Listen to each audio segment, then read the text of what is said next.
So what's up guys? Good morning no. So muna nitong update sa atong motor guys. So gidala na to guys through Maxim. Diri ta sa Pardo guys.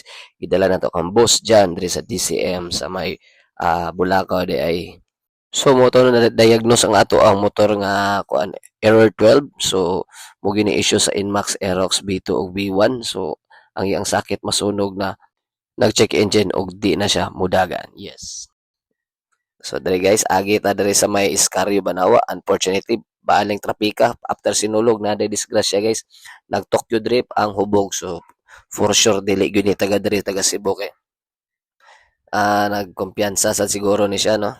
So mo nahitabo guys, perting kumia sa iyang sakyanan sa wala nga bahin sa likod tangtang ang bumpers tubangan pwede na siguro ipatimbang sa iyang Chevrolet ra ba unta pero wala tay mabuhat kung disgrasya na maigo sa tuwa di na kita ka kuan na tagna sa panahon so mo ni guys amping-amping lang gyud mo ay na lang gyud mo pag-drive og hubog mas maay magpuyo na lang para iwas disgrasya. Alright, sa dihang di madugay naabot ta diri sa DCM no, so ipaandar ni Idol og try akong motor so ni andar hinuon siya diri pagpanaog pero mapalong ra sad hinuon siya kay tungod ra ni sa iyang connectivity sa wire since nasunog na ato ang socket from stator to ECU.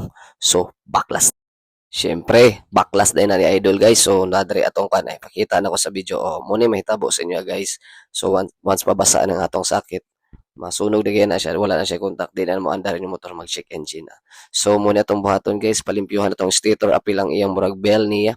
So apil itong mga wires guys, so ato na siyang palimpyuhan. So gibagahan na ni Idol diha, limpyuhan sa na niya apil ang kwan. So muna itong bell guys, aside sa taya, grabe, baga na kay siya guys, baga na kay kabuang. Oh yes!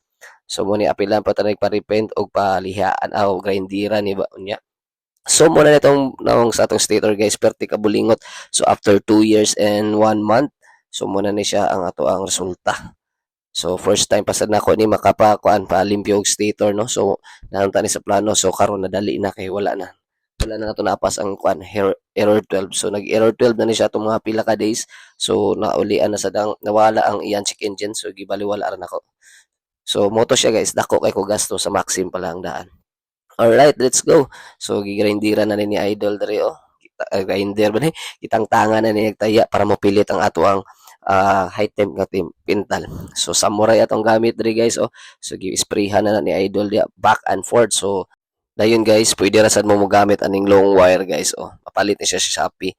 So, nana sa i-vlog si Sir Mel ani. So, atong buhaton na ni is i-direct na to from stator to ECU ang atong kuan ang atong wire para mas consistent iya ang kurente. So sa case nako guys, so ang budget man natong giapas so gi-direct lang nato so giputol ang katong socket then gisolda ni Idol ayon butangan din siya tip diha gi-insure lang niya tip nga 3 mm. So gitaod na ni Idol nindot kay ato ang kuno stator limpyo na kay so ganahan mo magpa home service mo ni ang kwan Facebook page pwede ra sa mo message. So maka home service na siya guys. Pwede na sa mga mo sa iyang mismong shop.